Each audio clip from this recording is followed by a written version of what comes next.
రాష్ట్రంలో భూమి హక్కుల స్పష్టత కోసం ప్రభుత్వం కీలక నిర్ణయం తీసుకుంది. ఆధార్ లాగా ప్రతి రైతుకు ప్రత్యేక గుర్తింపు కోసం భూధార్ కార్డు జారీ చేయనున్నారు.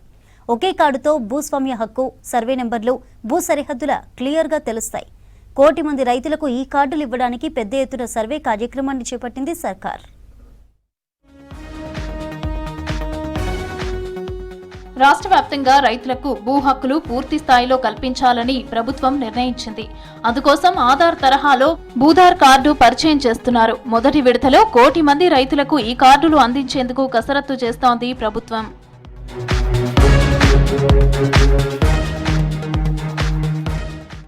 ప్రతి జిల్లా నుంచి 70 గ్రామాలు, మొత్తంగా 2310 గ్రామాలు ఈ ప్రత్యేక సర్వే కోసం ఎంపికయ్యాయి.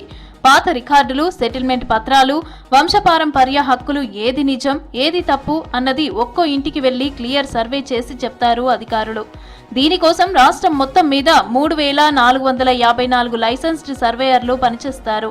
వీళ్ళు ప్రతి సర్వే నెంబరు అసలైనదేనా, మ్యాప్కి సరిపోతుందా, సరిహద్దులు మారాయా, భూమి ఆక్రమణ జరిగిందా అన్నింటినీ గ్రౌండ్ లెవెల్లో చెక్ చేస్తారు.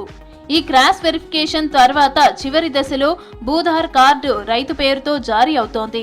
ప్రతి రైతు దగ్గర ఉండే ఈ కార్డు ద్వారా రుణాలు, పంట బీమా, సబ్సిడీలు, భూమి కొనుగోలు, మార్పిడి అన్నీ మరింత సులభం అవుతాయని అన్నారు అధికారులు.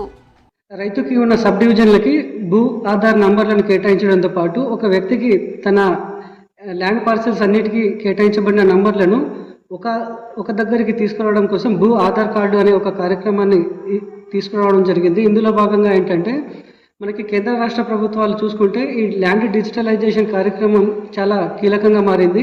సుమారుగా మన తెలంగాణలో ఒక 20% గ్రామాలలో ఇప్పటికీ కెడస్ట్రియల్ మ్యాప్స్ అనేవి లేవని చెప్పేసి మేము భావిస్తున్నాము. కెడస్ట్రియల్ మ్యాప్స్ అనేది ఫస్ట్ మనము ఈ డిజిటల్ అగ్రిమిషన్లో భాగంగా మనము ఈ భూ ఆధార్ కార్డు అనే ప్రక్రియ ఈ కెడస్ట్రియల్ మ్యాప్ లేని గ్రామాల్లో చేపడితే 100% అచీవ్మెంట్ అనేది మనకి తొందరగా జరిగే అవకాశం ఉంటుంది.